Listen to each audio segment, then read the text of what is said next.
Assalamualaikum warahmatullahi wabarakatuh. Selamat pagi anak-anak. Gimana kabarnya? Sehat semuanya ya? Alhamdulillah.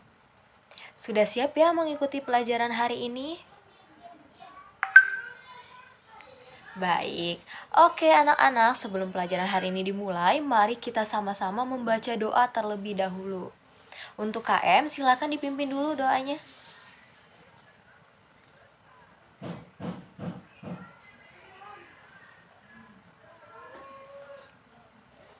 Alhamdulillah kita sudah selesai berdoa ya.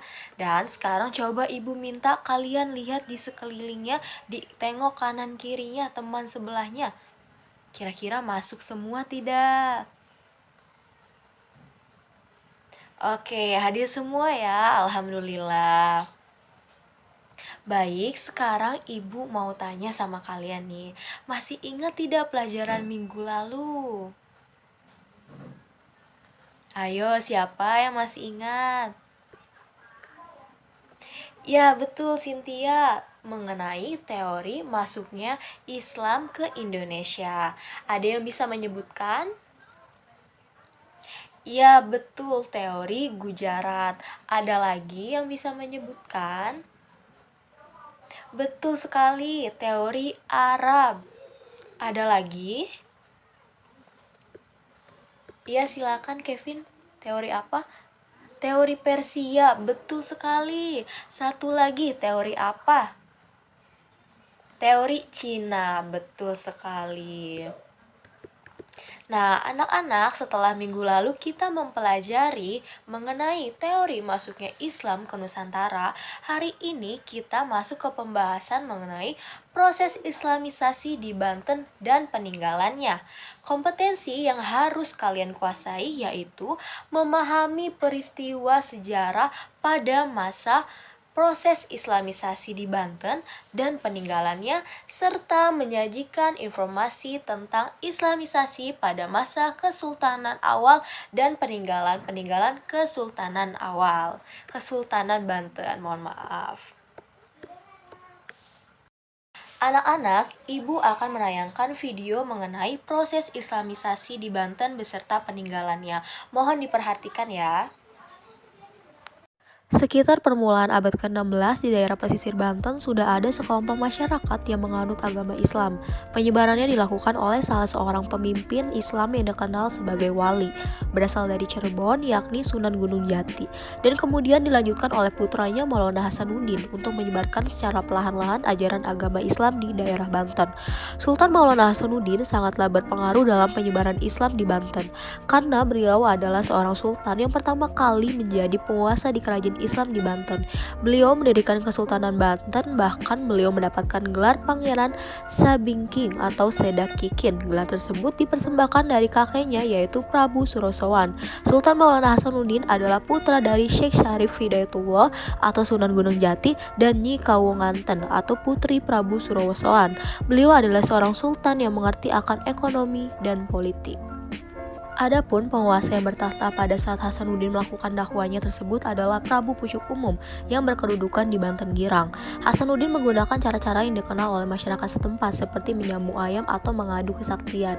Nah, pada saat Hasanuddin dan Prabu Pucuk Umum bertanding dengan cara mengadu ayam, Hasanuddin ini memenangkan pertandingan. Menurut tradisi, peristiwa terjadinya pertandingan tersebut pada tahun 1525. Tahta Prabu Pucuk Umum diganti oleh Hasanuddin dan dia tinggal di Banten Girang kurang lebih selama setahun. Diceritakan pula bahwa sesudah kemenangan Hasanuddin ini, sejumlah penduduk Banten Girang yang tidak mau masuk Islam melarikan diri ke pegunungan selatan, yang sampai sekarang konon dihuni oleh keturunan mereka, yaitu suku Baduy. Adapun beberapa peninggalan dari Kesultanan Banten diantaranya yaitu Masjid Agung Banten. Masjid unik ini terletak di Desa Banten Lama, Kecamatan Kaseman.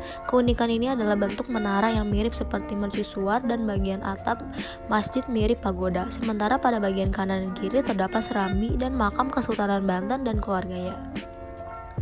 Istana Keraton Kaibon. Istana ini merupakan tempat tinggal Bunda Ratu Aisyah yang merupakan ibunda dari Sultan Saifuddin. Istana Keraton Surosowan. Istana ini menjadi sentral pemerintahan Kerajaan Banten sekaligus sebagai tempat tinggal para Sultan Banten. Benteng Spellwich. Benteng ini adalah bukti penjagaan kerajaan Banten atas serangan laut sekaligus digunakan untuk memantau aktivitas pelayaran. Danau Tasikardi. Danau ini adalah danau buatan pada masa pemerintahan Sultan Maulana Yusuf dengan lapisan batu bara dan keramik. Vihara Avalokitesvara. Peninggalan ini adalah bukti akan keterbukaan kerajaan Banten dengan seluruh agama, di mana pada dinding vihara terdapat relief legenda siluman ular putih. Meriam Ki Amuk. Meriam ini terletak di dalam benteng Spellwich. Dinamakan demikian karena konon katanya meriam ini memiliki daya tembakan yang jauh dan ledakannya yang besar. Nah, coba ibu ingin bertanya setelah melihat video yang tadi, apa yang bisa kalian tangkap dari video yang tadi sudah ditayangkan? Ada yang berani menjawab? Jika tidak, ibu tunjuk ya. Ya baik Kevin, silakan Kevin untuk menjelaskan video yang tadi. Betul sekali, jadi Sultan Hasanuddin memerintah dengan sangat baik. Di bawah kepemimpinannya, Banten menjadi kuat, Islamisasi dianggap menjadi sangat menyebar. Dibuktikan dengan semakin banyaknya orang yang memeluk agama Islam. Baik anak-anak, selanjutnya ibu ingin kalian membuat sebuah video presentasi. Ibu sudah membagi kalian menjadi 3 kelompok dan anggotanya terdiri dari 9 orang. Dan aturan beserta tema terdapat dalam lembar kerja untuk masing-masing kelompok. Nanti akan ibu bagikan ya, ibu akan berikan kepada Kevin. Tolong Kevin bantu ibu nanti untuk koordinasikan ke teman-teman ya. Ibu berikan waktu pengerjaannya selama 7 hari. Apabila kalian kebingungan dalam pengerjaan bisa langsung ditanyakan ke ibu ya. Nah, sebelum berakhir coba ibu mau tanya lagi nih. Yang bisa jawab tentunya akan ibu berikan nilai tambahan. Soal pertama mohon disimak baik-baik ya, karena ini siapa cepat dia dapat. Jelaskan mengenai sejarah awal berdirinya Kesultanan Banten. Iya, Cynthia, silakan. Betul sekali, Cynthia. Oke, satu pertanyaan lagi. Kalau kalian tadi memperhatikan video yang tadi ibu tayangkan, pasti bisa menjawab pertanyaan ini. Sebutkan peninggalan-peninggalan Kesultanan Banten. Iya, Bagas, silakan. Betul sekali, salah satunya yaitu Masjid Agung Banten. Jadi anak-anak, dalam penyebaran agama Islam di Banten terdapat 3 tokoh sentral terhadap pengislaman masyarakat Banten sejak awal berdirinya Kesultanan Banten, yaitu Syarif Hidayatullah atau dikenal dengan nama Sunan Gunung Jati, Maulana Hasanuddin, dan Maulana Yusuf, serta 17 orang lain yang pernah memimpin Kesultanan Banten. Semua yang memerintah Banten selain sebagai sultan, mereka juga menjadi sebagai ulama, penggerak pendidikan, guru, dai, dan menjadi imam sholat. Peran ini mampu mengubah Banten berkultur religius Islami yang sebelumnya sangat kental dengan agama Hindu, serta tahayul, bidah, dan kufarat. Adapun beberapa peninggalan Kesultanan Banten antara lain Masjid Agung Banten, Masjid Kasunyutan, Benteng Keraton, Benteng Keraton Surosowan, Masjid Pacinan, dan Benteng Spellwich. Itulah beberapa peninggalan dari Kesultanan Banten.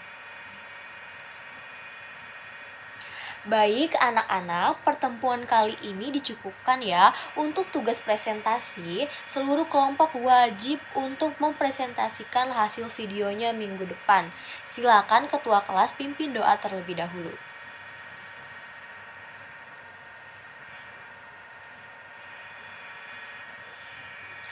Baik anak-anak, terima kasih untuk hari ini Ibu akhiri. Wassalamualaikum warahmatullahi wabarakatuh.